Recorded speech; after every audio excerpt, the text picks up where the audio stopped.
Ness is maybe, but not Lucas. Yeah, and not Lucas. Gonna be harder for Steve to edge guard Lucas just because we have tether. And PK Fire is gonna interact a little bit better for Lucas against the blocks because it's like a hit instead of like the little flash. Would his up B, since it's a multi-hit, help also the block? Say like it gets stopped, but then it just can dig through maybe? I'm not sure or if it he just bounces. Right. But if he bounces, I mean, he can retry anyway, so. And his goes a lot farther than Ness's. True. So this might be a little bit better for Ness, or Lucas. So far, we're seeing Yeah, pretty typical from Redacious, you know? Getting Yeah. the setups going. Yep, putting out the campfire, right in the face. Have a s'more. And getting around this is like, how you get around this is really important. Because it's obvious that they're going to do something from behind it, and you can't be getting caught by it between every stock. If you start every stock at 50%, you're not going to win the set. You're not going to win the set. And the way Steves are starting to stack them now, too, it's just not random. They're doing it for, like, I remember Celestial, I was talking to him, and he was telling me how he does it a certain way where he puts it up just a little bit and then puts more of it down. So, like, you have to commit to something. That or you let him resource, which you want to do. But that's something you also have to do fighting the character. You have to let him resource. It's part of his game. You cannot stop it. Can't get tilted by it. He's got to let him sometimes do it and fight through the diamond. Yeah. But Lucas has a lot of end lag on his moves, and he's saved by the blocks. That's, yeah, really lucky situation there. Always have to keep an eye on where blocks are, because if you're on top of one like that and it falls out from underneath you, it will trigger. You've got about half a second left on this one. Yeah. Saying I don't have enough damage, I'm just going to do it myself. I mean, Tries to go Looney Tunes. sometimes that's a good idea. Like some characters, like if you fight Luigi as a Steve, you can actually just bomb yourself at the beginning and the 0 to death doesn't work anymore. Oh, good point. Yeah. Up throw? Yeah. Yeah, even after using it prior, staleness didn't matter. We have And diamond again. he's down so many stocks. I don't know about the FD pick. Yeah. No plats, more space. Maybe it would sound good if you're playing on point with your spacing, but you probably want them more together for the multi-hits that you got.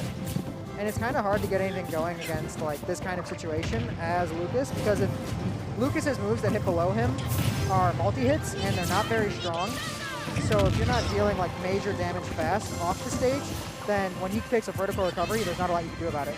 No, there's really not. And we're just seeing him like just able to exploit all of Lucas's weakness as a character. Of course, if you're when you're playing better, your space is better, all that stuff. But like, what are you gonna do? You gotta get in. But that's what Steve wants. He still has 3 more mine cards too. Yeah.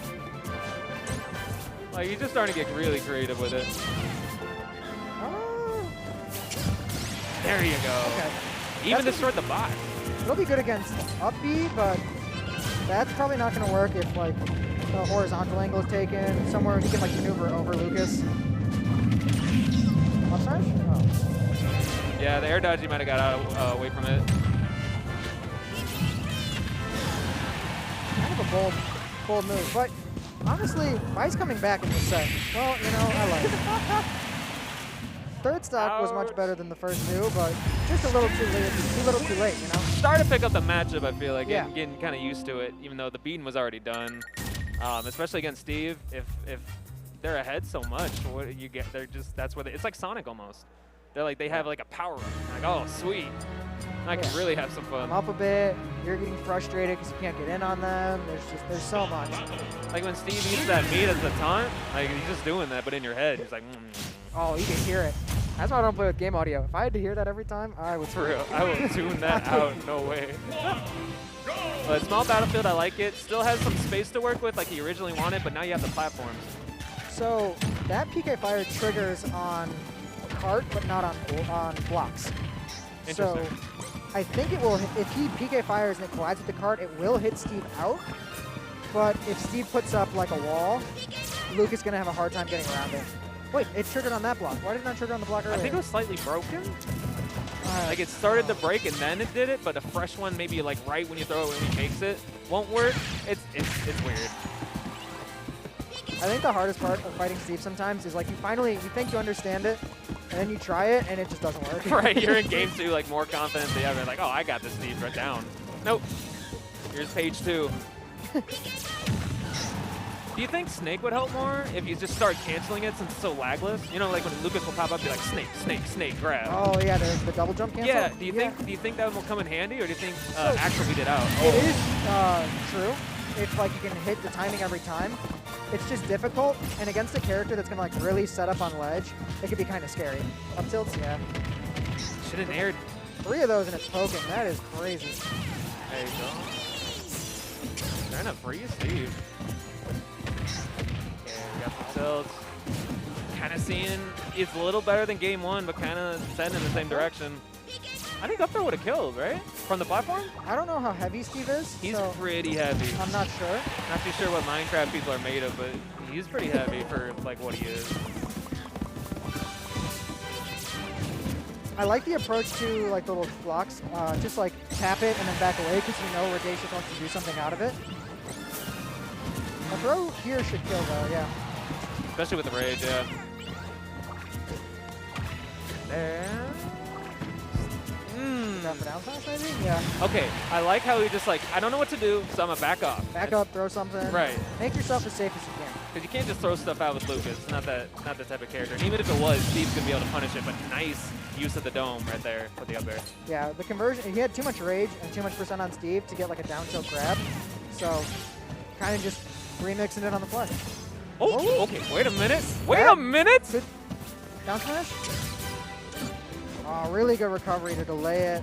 But that had to have held his momentum, his confidence, everything. That was super sweet. And just like that, you can lose it pretty fast. Come on, Steve, let me finish my sentence before you F smash. Yeah, so you could see Vice kind of starting to understand it. You know, touching the block and then baiting an F smash or baiting a minecart, and then you know. But is it too late? It feels a little too late. When you take 70 off a confirm like that, or about 50-ish, it's pretty rough. And that's gonna do it. Good night. Good night, Lucas. Good stuff to Redacious. I'm always impressed by how consistent Redacious is at hitting everything. Yeah. You know, like you don't see drop confirms very often from Redacious. He doesn't just set up to set up. Yeah. He executes, and that's what makes a Steve scary. Is one that execute and doesn't miss. It's like a Luigi. They don't miss, you're dead. Yeah. It's not up to you. It's up to them. You're in their hands when you get in that combo. Same with Steve. And having the recognition to know, like, this person knows the DI. They're going to get out of this setup